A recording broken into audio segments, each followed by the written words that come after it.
Thank you. We're going to have a committee remedial timekeeping class next week sometime for certain members of the committee. Sir, it's called a gavel. Well, actually,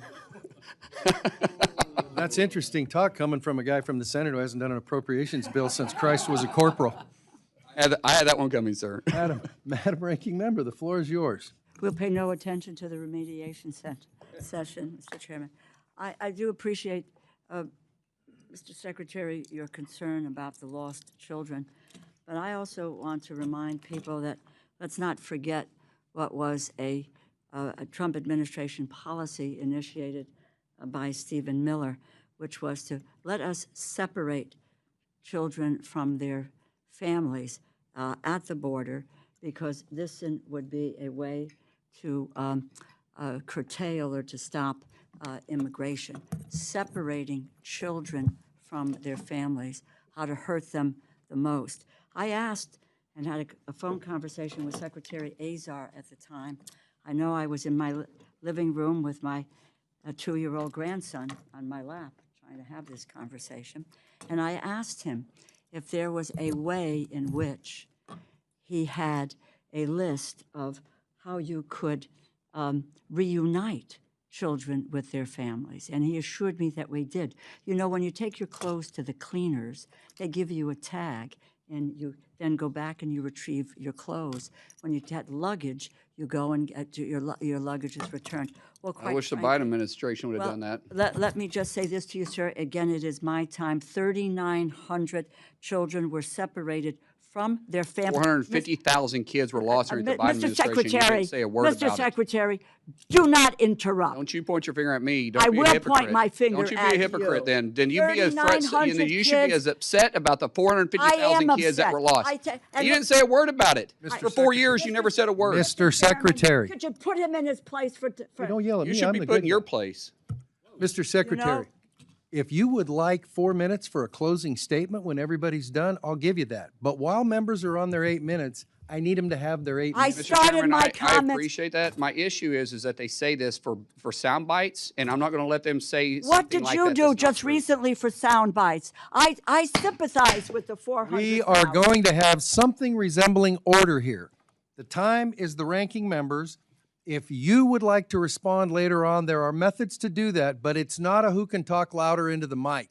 It's not. So, you are recognized. Thank you very much. I will not let her Mr. sit there and lie and accuse something this ridiculous. You know- This is the legislative branch, and it's my hearing, and so I'm going to try to some extent to control it moderately. And do Thank you. not accuse me of lying. Do not. Then don't. I do not. I appreciate, and I said to you at the outset, there's concern for children across the board. We care deeply about what's happening to children. And I went to the border and I watched children in those fenced-in places years ago and what was happening to them. So I have a long history, Mr. Secretary, in this area. 3,900 kids were separated. Secretary Azar told me he had a way to reunite them. Many of them were not reunited till today. And I don't want you to answer this now. Please get back to us and tell us what you are doing with regard to the settlement in terms of this issue, which is out there, which your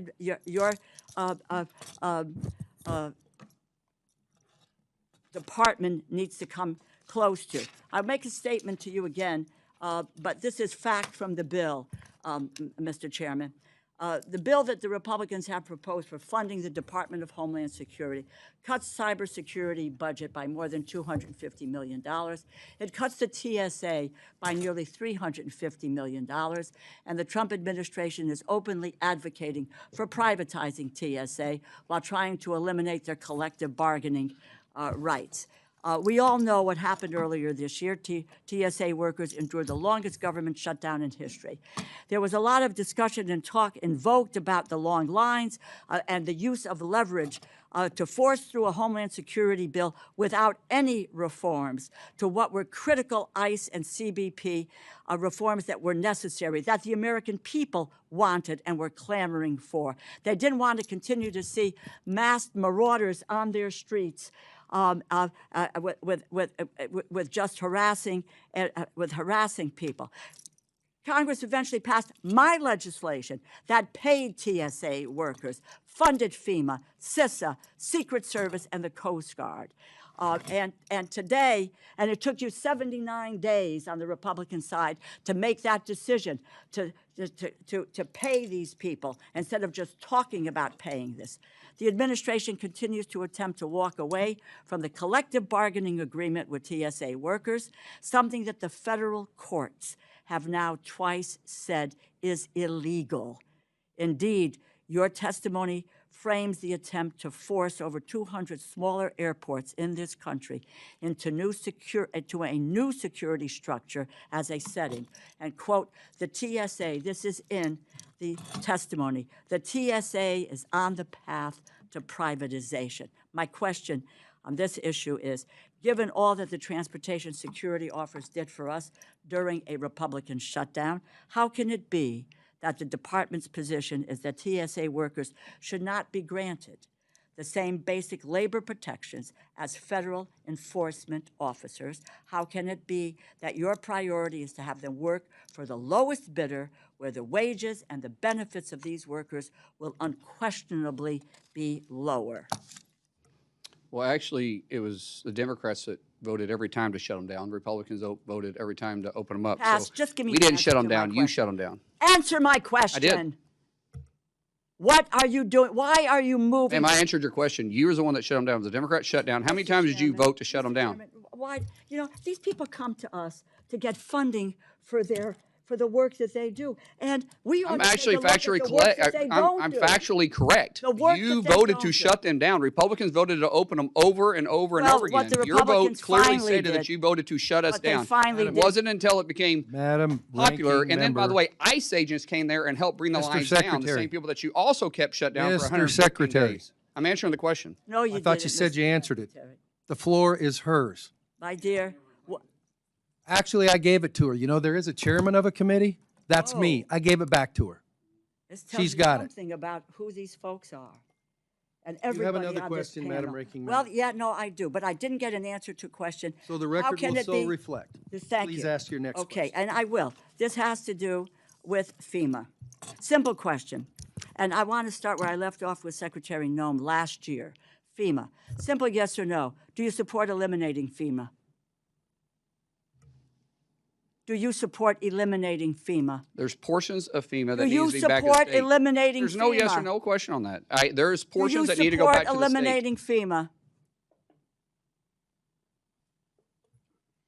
The record will reflect the That response. he is The record will supports- reflect the that response. he was- Is there another supports question? it. Yeah, because let me just say, in April of 2025, the Trump administration prematurely, I'm glad we got that answer, because the poor gentleman who came before, it may have been with you, Mr. Chairman, that came before our committee, and I asked him this question, and he said, because Secretary Noem said, yes, she and the president wanted to eliminate FEMA. The gentleman said that he said it should be reformed, and the next day he was fired. Let it show that the secretary believes that we should shut FEMA down. I never April said that. 2025, the Mr. Chairman, administration. I never said that. The administration prematurely, The record will unlawfully reflect what you did and didn't ended say accurate. FEMA's BRIC program. He intentionally halted roughly 2,000 active infrastructure and disaster mitigation projects across the country, including one in downtown New Haven, Connecticut.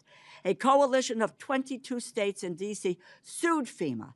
A federal judge ruled in favor of the states in December, mandated that FEMA restore the over $3.6 billion in canceled funding. At the beginning of March, the judge had to order FEMA to comply with that ruling. 3 months ago, the day after you took over as secretary, FEMA formally announced a, quote, new and improved BRIC program. Yet, almost all of these communities are still waiting for their BRIC funding to be restored. Tell me, Mr. Secretary, when can communities with halted projects expect to receive their BRIC funding? We actually restarted that when I first came in, and we did 24 or 25 of them. So You've done 24 of the 25 Yes, of the ma'am. 2,000. Let me clarify that. So Please. 2024 and 2025, they sent out the notice of notification, so everybody can now submit, and those projects that were already submitted for those times period will be How many projects reevaluated. are there? We can get you the details. Please, there were 2,000 that we started with were, The Secretary also provided direction for 2026 to get the NOFOs out on that, and that'll come out sometime in September. The Secretary has done more to get. I do not need your, you do not need to. I just want to make sure you're Well, clear. please. Okay. Spare us, just give me the facts. I Just give did. me the numbers. Let me just conclude, Mr.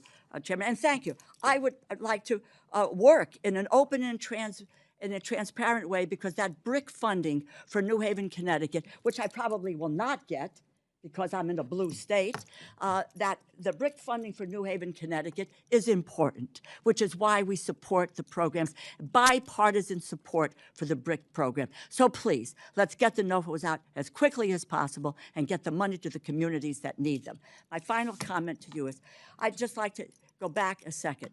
We need to go back to the issue of deaths in custody. It doesn't do anyone good to deflect, talk about what's happening in the criminal system in Illinois or in Oklahoma.